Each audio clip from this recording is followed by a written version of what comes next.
Hi, everybody. Thanks so much for joining us for using text SMS to train, educate, and build community. There are three of us who will be presenting today. I'm Anne-Marie Ronsman, Allie Stevens, and also Dave Ashram. All right, maybe I'll kick it off and then hand it back to the ladies. Thanks for including me in your session today. Today we're going to learn all about how mobile technology can really be such a bridge to your audience, whether that's volunteers or donors or employees. I started a company called Train by Cell that Anne-Marie and Allie have been using these services for a couple of years, and we're going to talk all about that in just a minute. We've been in business about 14 years, 4,000 clients, 20, 25 person company based in San Francisco. All right, Molly. And I think the reality for this session is the way we used to communicate in the past is not working so well. You know, it used to be when you would send an email out 10 years ago, you expected people to read that email, and or you expected people to look at material on their laptop or their computer. I think we are all guilty now of realizing that that's just not reality. Unless something comes in as a text or maybe a post on social media, we may not see it. And unless I can look at content on my phone, I may not open my laptop or my computer to check it out. So this whole session today is about looking at using technology in a different way, basically all about mobile. And I think the points that we've got here on the slide, you probably know most of these, but when you're interacting with your audience on mobile, they see it instantly, just like these people on the screen. It may have just got a text with a little bit.ly. It might have been from CASA saying, hey, check this thing out, check this video out. Mobile is really the greatest way currently to push information out via text and then let people look at content that's mobile friendly on the phone. Companies like our company, they're all cloud-based, so you don't need any IT. It's really a very effective way to communicate. Now, today we're going to talk about, I guess, training and communicating, but it could be used for the organizations that you see here. We have hundreds of associations and cultural institutions. Training folks use this. A lot of nonprofits like CASA uses this for training as well as for raising money. So you'll hear examples today on all the various ways you can use mobile. All right, let's turn it over to Anne-Marie and Allie. Hi, everybody. I'm Anne-Marie Ronsman, and I am a nurse by background, but have been a CASA volunteer advocate for the last 6 years. I then became the training director 3 years ago, and about 6 weeks ago became the executive director. So I'm really coming to this presentation from the perspective of both a training director, but also a brand new executive director. And we really came into this technology through serendipity. I have taught nursing and I have a master's degree in adult learning, but really just kind of stumbled across this technology, and it's really been great for us. And so I can't wait to talk with you about it today. And Allie? And before I talk about myself, we're just going to test out the comments function right now. If you just want to, while I'm talking, if you just want to share who you are and where you're from, maybe what nonprofit you're with, we'd love to say hi. So I am the Marketing and Communications Director for CASA. I've been with the organization about 8 years.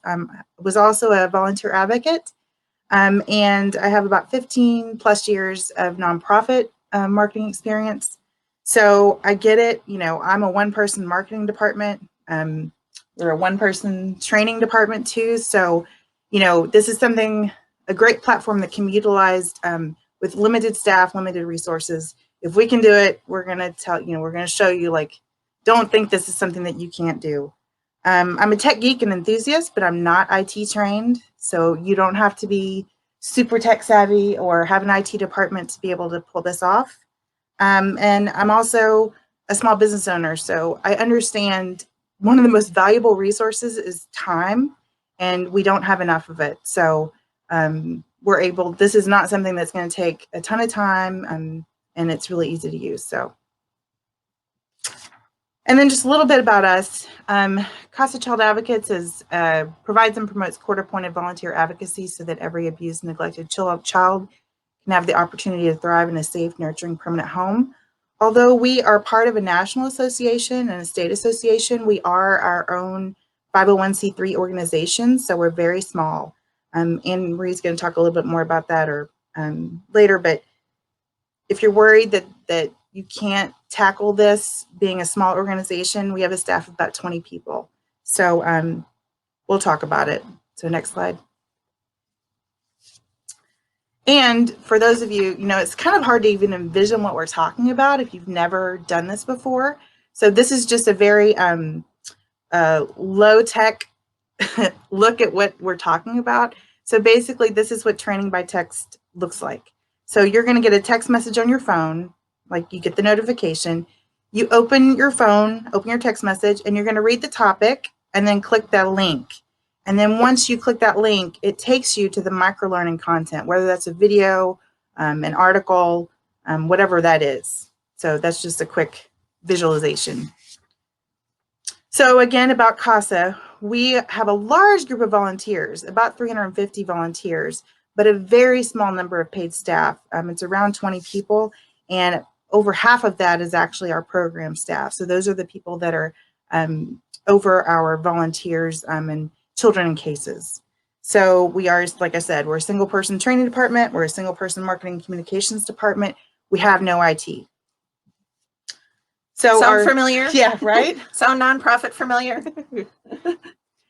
And we're seeing people come in. So just hi, Jen. Hi, Andrea. Hi, Sam Zimmerman, Felicia, Kelly. Thanks for coming today. So just our 2020 volunteer statistics, we had about 350 advocates serving 680 children in our one county in Texas. We're the county just to the north of Houston. So, and then we've served 100% of the children in Montgomery County for the last 5+ years.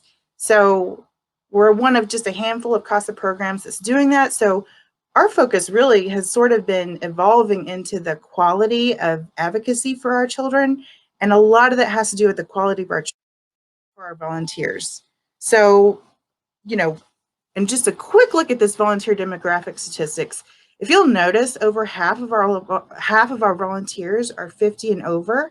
And I'm not going to get into this here, but we were a little worried, or our former executive director was, how this technology would translate. Would people actually feel comfortable using it? But we'll get into that later. Okay, so a little bit about our volunteer continuing education requirements. So all of our volunteers are required to do 10 hours of continuing education per year. And, pre-pandemic, of course, that was in our office, right? So we would have various training sessions every month, and they would come into the office. We would also do in-person training in the community pre-pandemic. And we also had an annual conference every fall that we hosted. Our website has online videos. We've, of course, as have all of you, pivoted quickly to transition all of our training to Zoom because of COVID. And we have books available to our volunteers. And we also added this drip learning as a tool for our volunteer continuing education requirement. And I thought I had read the word drip learning somewhere, but evidently I kind of coined it. Really, the philosophy is that it's small increments of learning frequently. And so it's kind of like drip, drip, drip. And what's great about that is because everybody's attention span has gotten so small, we really work hard for our drip learning content to be something that can be read or completed in 3 to 5 minutes. And so that when your learner clicks on that link, they know exactly how much time they're investing. And so we send out on average 2 drips per week. And we give our volunteers 5 minutes of continuing education per drip. And that adds up to about 8.5 hours per year of our 12-hour requirement. So it really has been great. It's been great for, our working volunteers, but it's also been great for, busy parents who can use this and you do their learning on the go, and really meets the lion's share of the continuing education requirements. So I probably don't have to tell you about the challenges of volunteer training, but we'll go over it anyway. Physical space, right? That's of course pre-pandemic. Yeah. Who needs space now, right? All we need is Zoom accounts. But physical space is always a challenge for training of volunteers. And we have a small training room that holds about 15 people. And so for us to train all 360 of our volunteers, we had to have a lot of sessions. And being a one-person training department, it was a lot of sessions. And we did it, and we were glad to have the opportunity to train our volunteers, but using this technology is certainly more efficient and I think more effective. Limited staff, our in nonprofits, training departments just aren't very big. Our volunteer advocates have varying schedules. So we have stay-at-home moms, we have retired folks, we have people that are employed full-time, we have college students. And so, previously we were doing a lot of training, in the evening or on the weekend and different times during the day. And then of course, there's never any money in the nonprofit world. And so that, leads into challenges with training as well. And then, we have some challenges training our staff, right? Keeping our staff and investing in our staff in the nonprofit world is so important. It makes them feel valued. It keeps them really on top of their game. But that's a challenge too. So in our office, we have, which is probably similar to lots of your nonprofits, we have people from lots of different backgrounds. So we do have social workers, but we also have retired law enforcement, we have educators, we have people with healthcare backgrounds. And so that's a challenge of staff training because everybody comes at the content from a little bit of a different perspective. And this varied work settings is kind of funny because when we started to work on this presentation for N10 last year, varied work settings meant people were sometimes working outside of the court in the courthouse or over at our CPS office and things like that. And now, of course, working remotely and learning remotely has a whole different context to it. So this really does address those challenges of staff training as well. And we did start this pre-pandemic. We started this in 2018. So we honestly, who could have ever predicted? We certainly had no idea. We're going to talk about how we used it during the pandemic, but we had no idea. None of us had any idea, right? No. So challenges of board training. So, board members, they want to be the smartest person in the room. They are volunteering their time. They want to understand your cause. They want to be able to advocate and speak to your needs to the best of their abilities. And in order to do that, they need training. But of course, those individuals are especially busy and have a very limited amount of time. And even pre-COVID, getting all of them in a room together was very challenging. And so this technology works great for executives who are busy, but also have, varied work schedules and things like that and can do the training when they need to. So our goals for improving training. So I came into this role, I followed somebody that had been in the role about 10 years who really had kind of done a lot of cookie cutter training, kind of your traditional training manual, face-to-face training, occasional links to videos on websites and occasional books and things like that, but very cookie cutter. And so when I was hired, really my goals in improving training were to build community.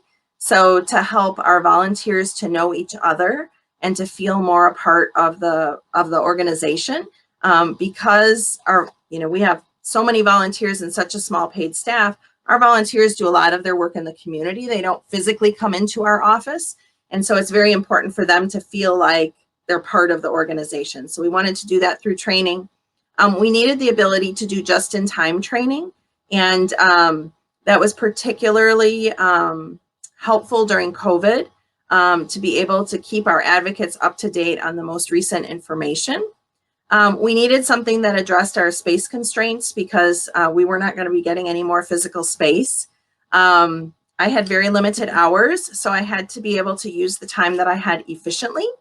And I really wanted to be able to expose our learners to content experts. And, you know, obviously we weren't going to be flying them across the country to be with us. So how would I get that content to them? We really wanted a format that worked no matter your age, that it worked for everybody, it was convenient, and everybody liked it. And this really met that requirement. So our connection with Train by Sal, we just received an email, and it just kind of led to a light bulb moment. A lot of their technology had been used in the for-profit sector for training in Fortune 500 companies.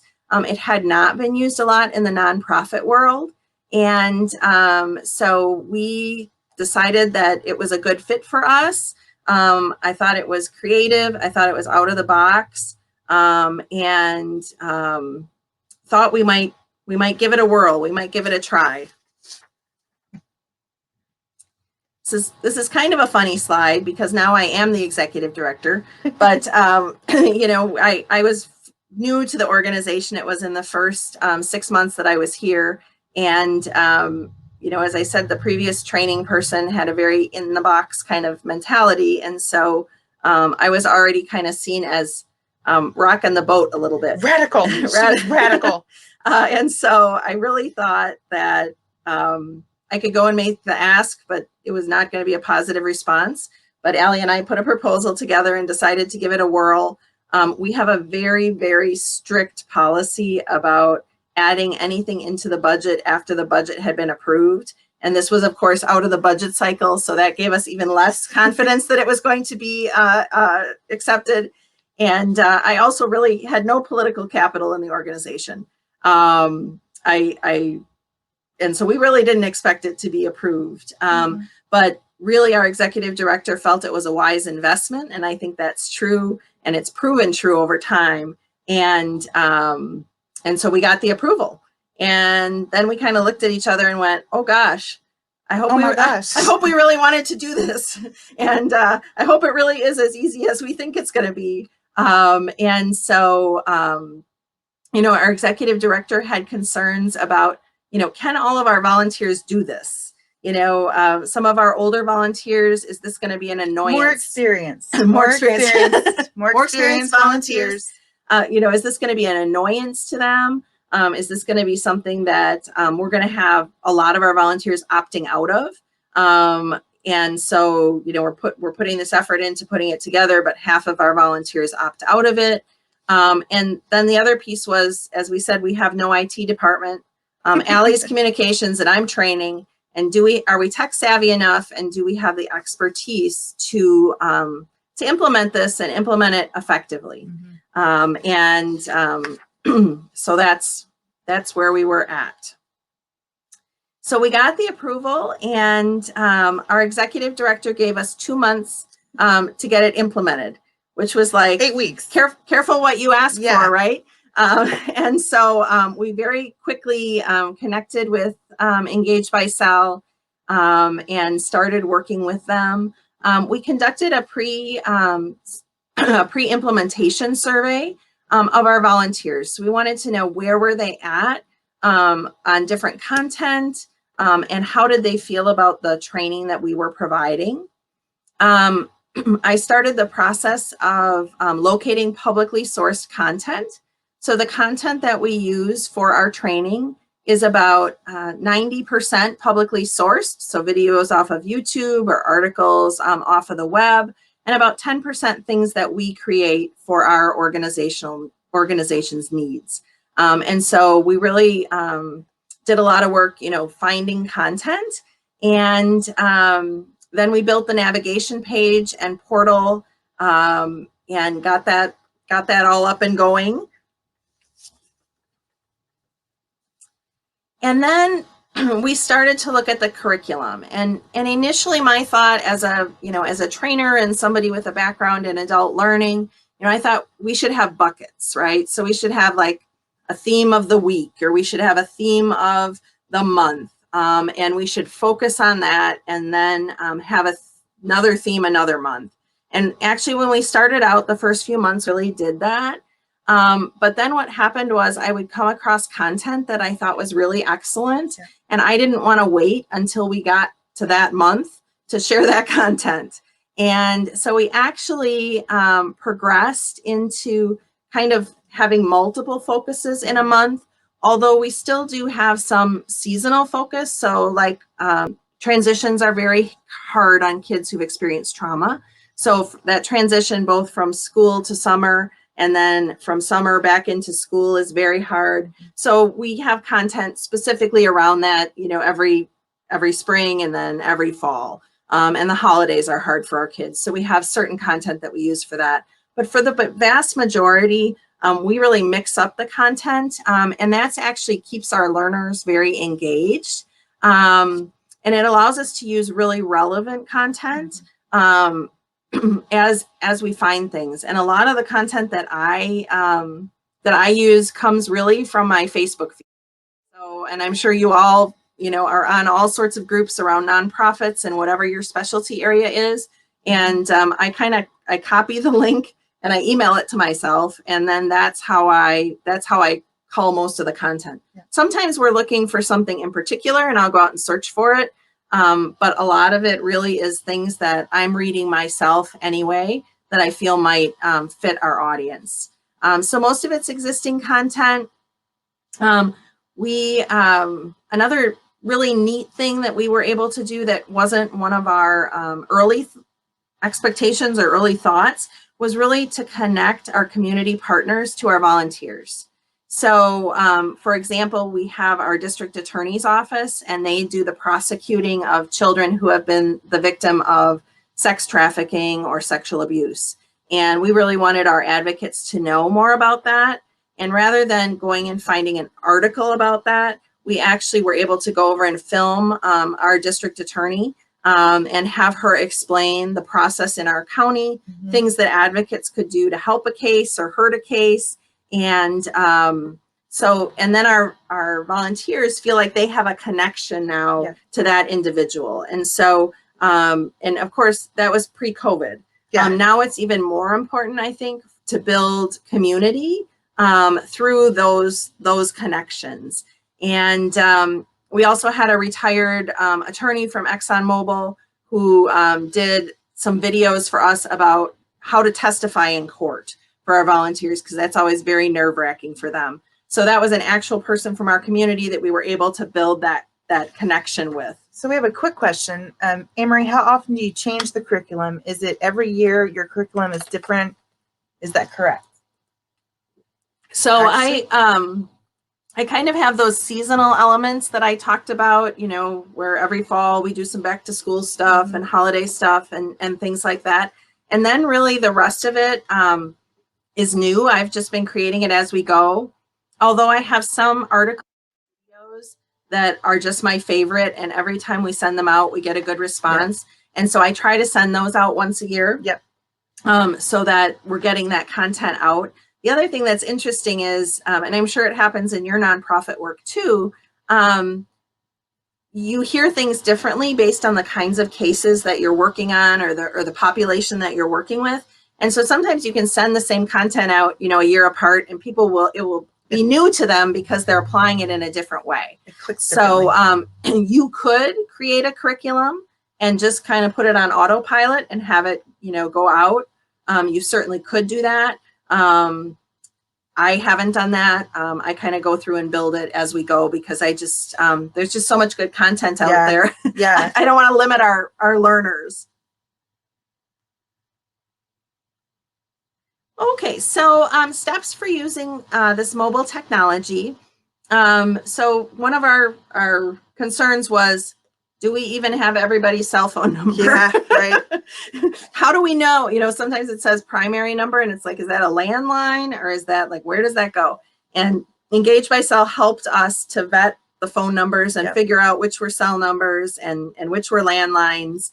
And then we started the process of building a landing page, and Allie really helped a lot with that in making it look pretty. And, we really tried to have graphics that were meaningful to our volunteers.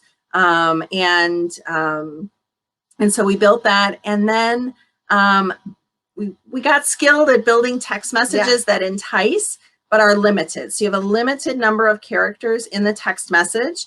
So you have a short text message and then a link. And so the way that we do it is our text message just says CASA Drip Learning, so that our volunteers know what it is. And then, a sentence that hopefully entices them to click the link.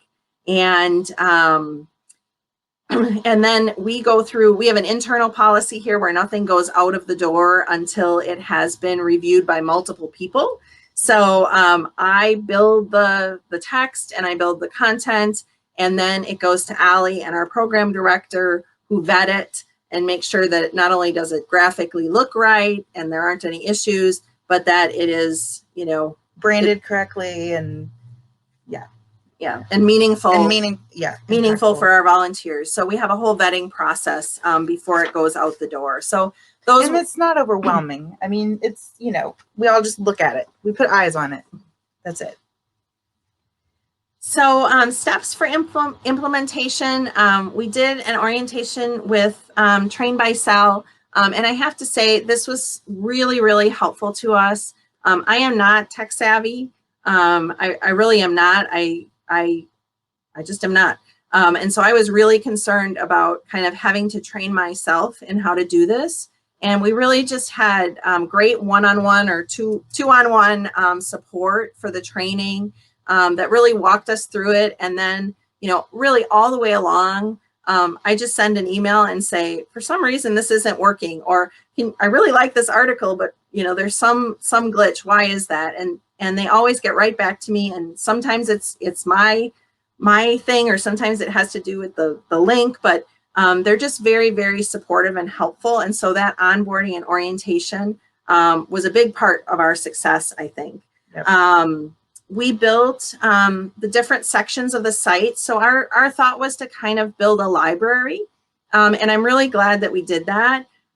Because now, if somebody's looking for resources on trauma-informed care for kids, they can get that right on their phone. Mm-hmm. They can go back, 6 months later and say, I think I got a drip learning about this 6 months ago. Let me see if I can find it. And they just go to that section and they've got a library right there. And so really building those kind of library sections, I would call them, was really helpful. We did education of our volunteer advocates, and we really did that through videos. Yep. So we did a video and an email to kind of warn them, and then we also warn them through an actual text. And so we did some training there. And again, like when we sent our first stuff out, I thought that I was going to get angry emails saying, why are you spamming me and things like that. And that just was not the case. Actually, people said, this is great. This is so cool. How did you come up with this? There's that uploading process we talked about for phone numbers, and then researching and creating content, which we've talked about. And that building and uploading phone numbers, it's really just pulling those out of your CRM, whatever you're using, and then uploading them into the software. It's really easy. So this is just, I'm not going to spend a lot of time on this. You're going to see this live in just a minute. This is our mobile training portal. And like Anne-Marie was just saying, you can click on any one of those topic boxes, icons, and be able to see the full library of everything we've ever sent out about that topic. And then our website hosts a library with the same information as well. So it's available in 2 spots. Sorry. Thanks, Molly. So just, I'll skip through this. Our drip learning campaigns, you kind of already saw this earlier. So this is what happened. This is what you get on your phone when you hear the ding. And like, let's say you clicked on that top drip, like summer is here, transitioning to an unstructured summer schedule can trigger behaviors in our CASA kids. You click on that link and then it's going to the next one. And so that's the video. So you click the link and then you see this video, and then we have multiple opportunities to use content. So it may be a video, but then it could also be on the next one was a Word document that we sent to supplement that video. Here are some examples of training materials that we created in-house. Again, the first two were videos she did with the DA's office. The third was an in-person, one of our staff members that did her own video, and all we did was film it and distribute it. And then the next one is examples of training materials that we used that she was able to source from content outside. And I should say that the training videos that we do are not, they're not fancy. No. We have no, no budget for any professional videographers. It's things that we do on our phone, or Allie does from a video camera. There actually is science to them not being perfect. Yeah. And I think this is even more true with COVID. People want to feel authentically connected with you. And if it's too polished and it's too perfect, they're not interested. And so this is really helpful during COVID. I just put I recorded my Zoom. You know, if I wanted to train on something, I just record my Zoom training for my advocates, and we would send it out as a drip. So, you know, you can do it from your Zoom account too, but no fancy anything for creating those videos. And so one thing that we had not envisioned using this technology for was a valuable crisis communications tool, but we had no idea that how valuable this was going to be to us. But you know, it saves time. Messages are instant, and so especially during COVID, early days of COVID, you remember how quickly stuff was changing. We had policies that were coming down from CPS and our other agencies that were changing what, you know, the court system was looking like and what visitation with children and parents were. So we were getting so much information that it was great because we were able to kind of pull everything together and almost send out daily updates with any changes in policies or even our own policies, even internal policies that were changing. It erases the needs for recipients to have internet connection to receive those messages. Of course, if you're in, and we just faced this last month with the ice storm in Texas. Snowmageddon, we're calling it. Yeah, so we were able to text our volunteers and just have them check in with their kids. So they got that message on their cell phone, and then also send information about warming centers, other resources that were available in the community for any families in need. So that was great because we didn't have power. There was no power grid. And it just isn't really a way that we ever thought about using this tool. Absolutely not. But I really can't imagine going through some of our crises now without it. And, you know, the snowstorm actually for us was huge, and people didn't have power, but we had to still check on our kids. Yep. And so this allowed us to continue to communicate. And, you know, again, you're communicating directly with the target audience. You can also segment and send different messages to various groups. So maybe you have a building safety issue, like let's say there's a hurricane or something and there's pipes bursting or something. You need to send a message out to your staff. Your board's not going to get that message, or your volunteers wouldn't get that message. So it's nice that you're able to segment and send different messages to different groups. So really quickly, these were some of our crisis messaging during COVID. The one on the far left was a video I shot on my phone of our executive director, just kind of a message to everyone, updating everyone. So I'm not going to go into all of these. Just know this is a really valuable resource during COVID for us. And you can see the link there to teach people how to use Zoom. Oh yeah, Remember when we didn't know how to use Zoom? Don't you wish you would have bought stock? And then this presentation really isn't about the give by cell function, but this was important for us when we were looking for a vendor because we didn't have this function before. We knew it was going to be important and we wanted to add this. So this is an option. Give by cell is an umbrella under guide by cell. So that was important to us, and that's a functionality that we have. So just to recap our challenges, you know, limited physical space, but mobile can be used anywhere.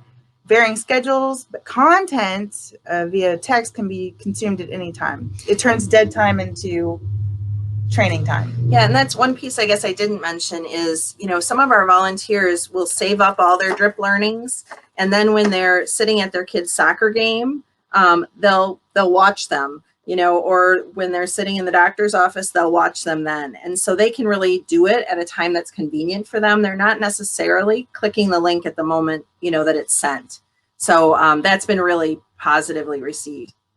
Budget, I mean, we're a very small nonprofit. We don't have a large budget, and I can just say this is something that's very cost effective. It's pennies per text, and then limited staff. You can really do a lot with very little work and time. So I'm going to toss it to Dave now. Great, thanks, Anne-Marie and Allie. That was fantastic.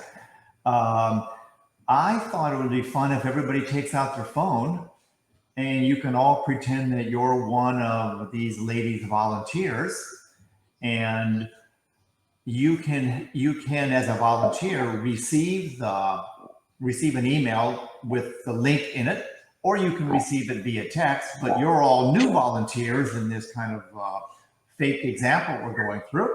So why don't you all take out your phone and open up text messaging and go send a text message.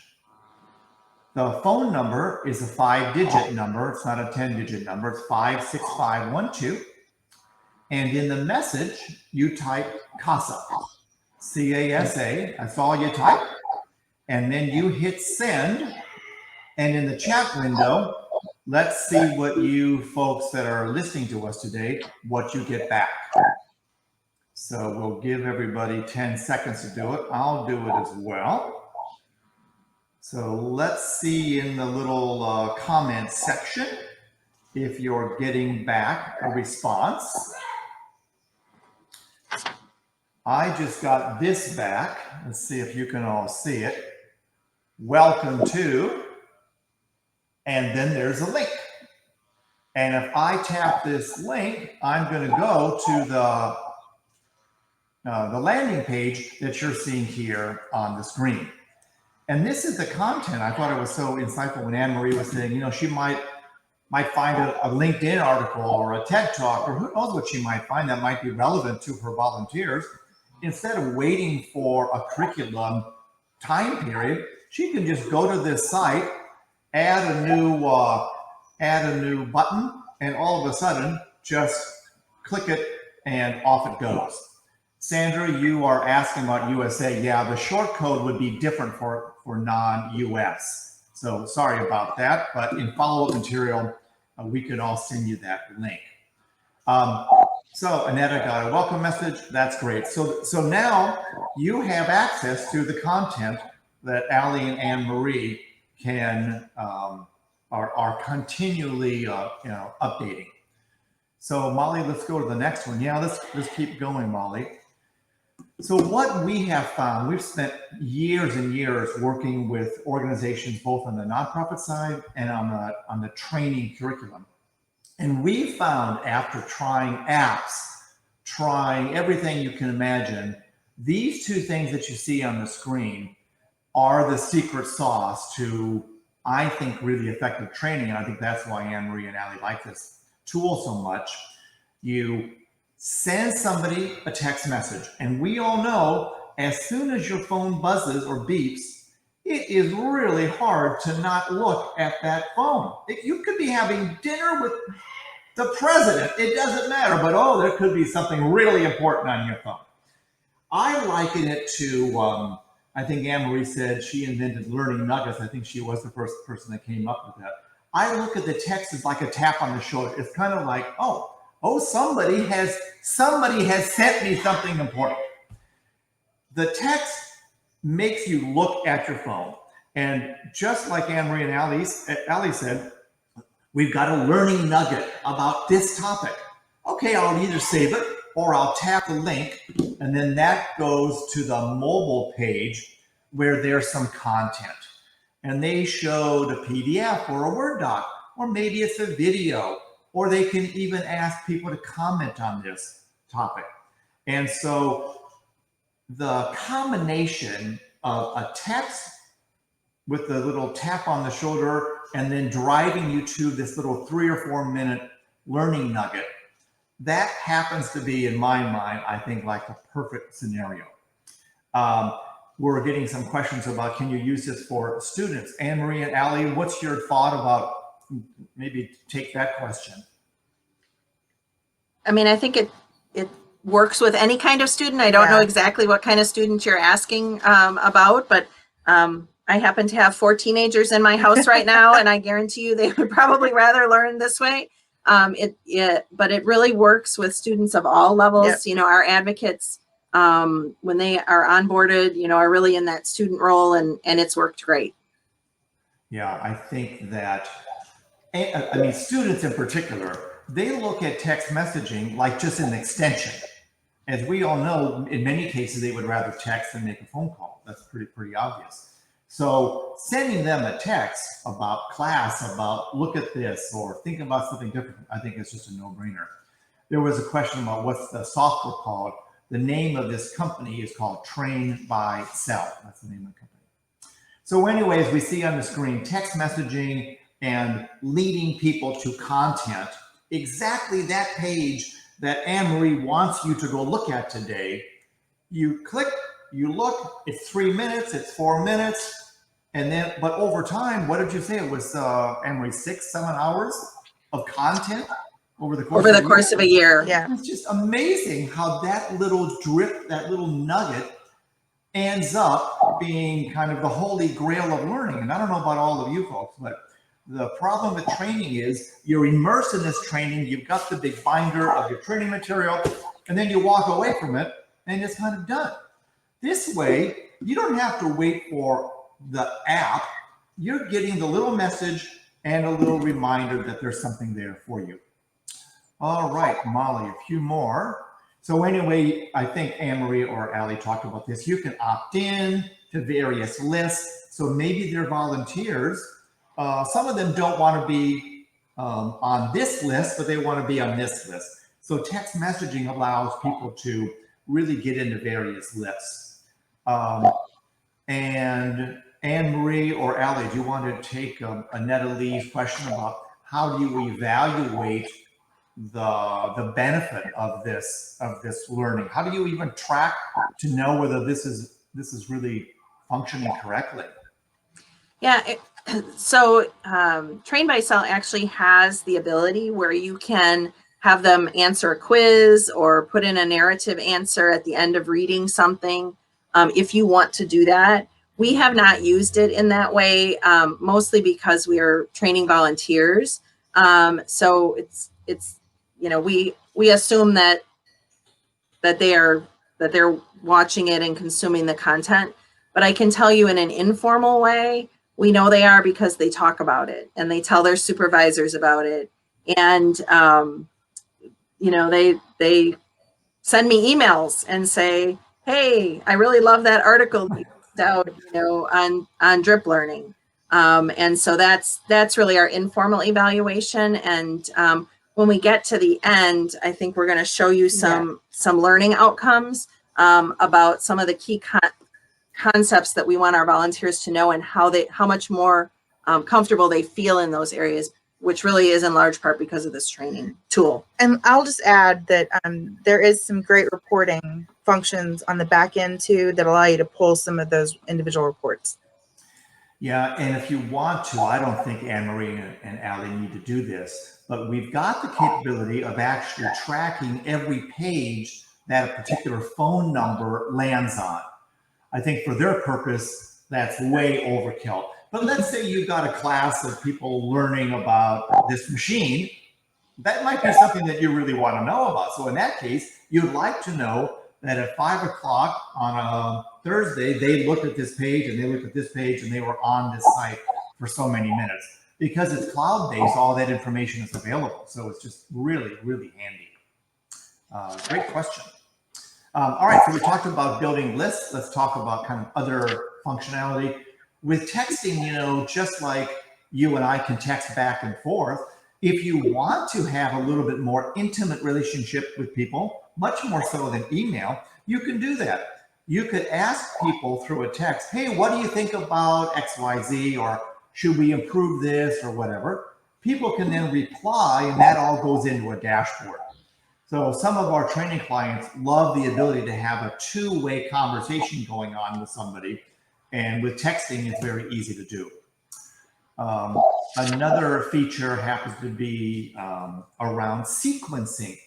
What we found for many of our training clients is they love the idea of scheduling a message. I think Anne-Marie and Allie probably will think about maybe how far in advance, ladies, do you plan your texting? A couple of hours, a couple of days, maybe? Well, we have sometimes a month or two at a time. Okay. Then it's always flexible. You know, we can go back and change it, but we do also we've used sequencing for our advocates that are getting ready to go to trial for court because it's very anxiety producing. So we actually have a series of content that will go out to them for the weeks before the trial. And so, you know, once that content's built, you can use it and you can send that sequencing out to different groups of people. We have also talked about doing it as we onboard new volunteers, you know, that at certain points after their training, they would get kind of reminder content. I haven't actually had the time to build that yet, but that would be another use that I think would be very valuable.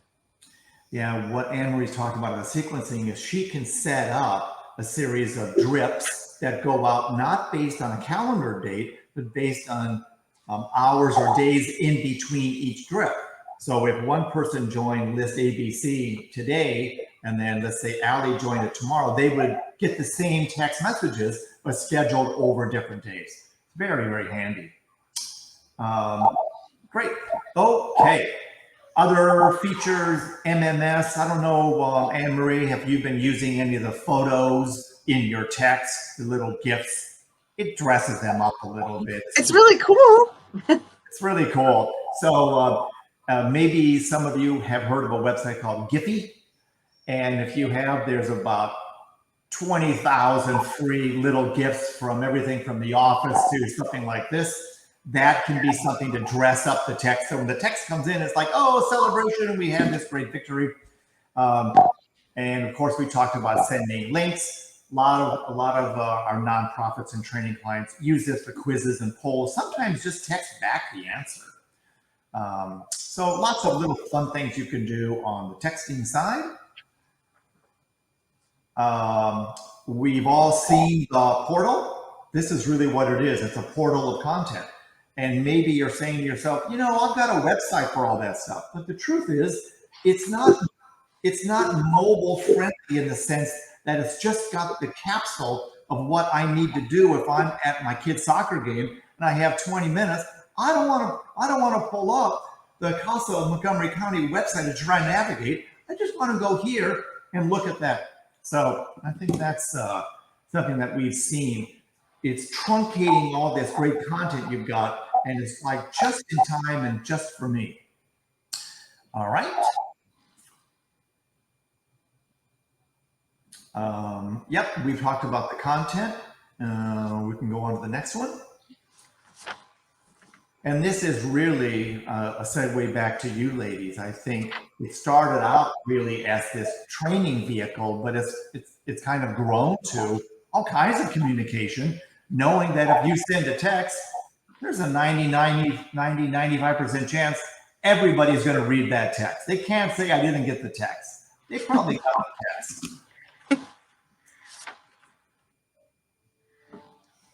Yeah, and these are some of the outcomes. So we were really glad that we collected data pre-implementation and post-implementation. And if you're thinking about this technology, I would encourage you to do that as well. Mm-hmm. So how satisfied are you with your continuing education training offered at CASA in the last 12 months? Pre-implementation was 69%, post-implementation was 91%. The biggest thing we changed was the introduction of this technology. Mm-hmm.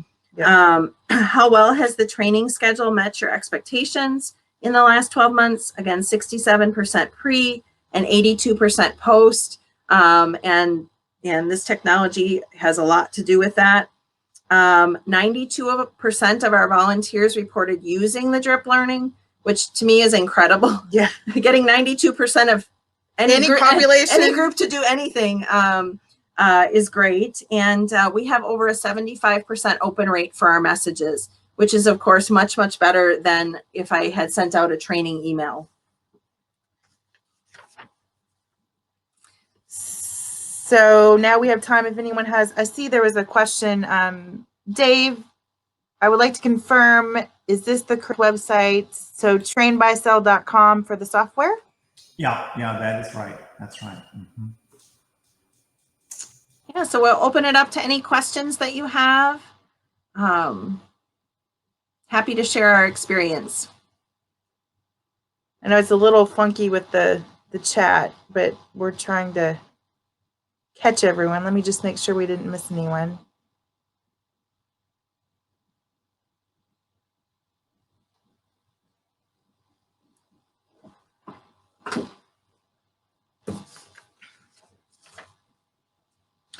Well, and I'll tell you too, like Anne-Marie, do you want to talk about like when she typically doesn't schedule texts like during like right before Christmas or holidays or whatever. We try to be respectful of people's personal time, but it's funny because I'll let you tell. Well, sometimes we have periods of time, like before our fall conference or holidays where we just don't send any drip learning out because we don't want to over learning our people. But also sometimes when we upload new lists, there's a little glitch, which is on our end all the time. All the time. Where somebody's phone number gets entered into our database and then it gets uploaded. And so for some reason they fall off the list and they will actually reach out to us and say, hey, I haven't gotten any drip learnings in a few weeks and I just want to make sure that I'm still on the list. Well, I can tell you with regular continuing education, nobody calls me up and says, hey, when's the next in-office continuing education? And it's just really interesting because we were so worried about annoying our volunteers. I mean, I really thought that when I went in and asked for this, if this was a big disaster, my job was over. And so that just really hasn't been our experience. And I just think it's applicable in so many different settings. And that ability to train a little bit at a time, just in time, and then really for our crisis communications, it has been key. I don't know how we would have made it through COVID without it. And the interesting thing is our volunteers feel more connected to our organization and they feel more connected to each other because they're having this collective experience of reading this article. So then when they do see each other, if we ever go back to face again, they can talk about, hey, did you read that article? And so they really have enjoyed it from that perspective too. So it just has a lot of benefits, more than we probably ever would have predicted. So I see we have Leanne, Director of Customer Education at Rally Up. Glad it's given you a lot to think about. I hope you explore it. It sounds scary, or at least it sounded scary to me, and it really isn't. It's really very, very intuitive, and they really support you well in helping you to be successful. Dave, there were a couple questions from Sandra. She wanted to know if you were in the marketplace later, and then also if this technology would work in Canada. Yeah, I'm not in the marketplace. I totally forgot about being in the marketplace. But next year, I'll be in the marketplace. Yeah, we're in about 20 countries. So what we would do is just get a short code for Canada, and then single thing that you saw on the screen works fine. Before a few more questions, Anne-Marie, I want to comment on that. I haven't been getting my text message. The biggest surprise I've seen in the last 2 years is text messaging. I think maybe 5-6 years ago, in a business sense, was, oh no, I can't text my employees, my volunteers. They would never want to get a text. The employees are saying, if it's coming from the HR department about a snow or about a COVID or about, I want to get this information. Now, I'm not checking my email. Don't kill me, but I just don't check email. But so many people, it's like a dental or a medical text message reminder. You want to get that the night before, the morning of, and maybe an hour before. That's not overkill. texting is a very intimate way to communicate with people. You're buzzing everybody's phone. Now, you can't get away with that if you're spamming, if you're maybe the Gap or Target. That doesn't work. But for an organization like Allie's and Anne Marie's, it's such an ideal way. And I think it contributes to the intimacy that you're talking about, Anne Marie, with these articles like, ooh, Anne Marie sent me a text. It must be important. And here's an article. It's just interesting. It's not a negative at all, everybody. It's considered a positive. And you would never put people on this list if they don't want to be on the list. It's a self-opt-in thing. You can always reply stop if you don't want to be on the list. But I'll bet, Anne Marie, the number of people that have replied stop is probably extremely small. Yes, less than 10 for sure. Less than 10. Do the links you send go to websites that can be seen on lower level smartphones, such as the Lifeline phones? It's just a link, so it can be looked at on a computer. The other interesting thing is Allie can run a report to see how many people looked at this page on a computer or on a tablet, because with cloud-based software, we can tell whether it's an Apple or an Android or whatever. And I don't know whether you've done that lately, Allie, but it'd be interesting to do. I bet you probably got 10, 20% of people that love laptops and computers. They're probably looking at it on their computer. So the beauty of not using an app, but mobile apps, it's just a link that anybody, anywhere in the world can access from a hotel room or from a soccer game. Yeah, you can actually copy and send those mobile links to, like, you can copy and email somebody and they would be able to see the same thing. So it's not just on your phone. It's yeah, like Dave said, you can view it on a laptop, and a tablet, on anything. Yeah.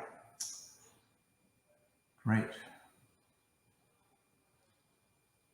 So there's a question here about who to contact if they want to learn more about Train by Sal. I think, Dave, do you want them to reach out directly to you? Yeah, that's fine. Obviously, we've got the 3 emails across the top of the page.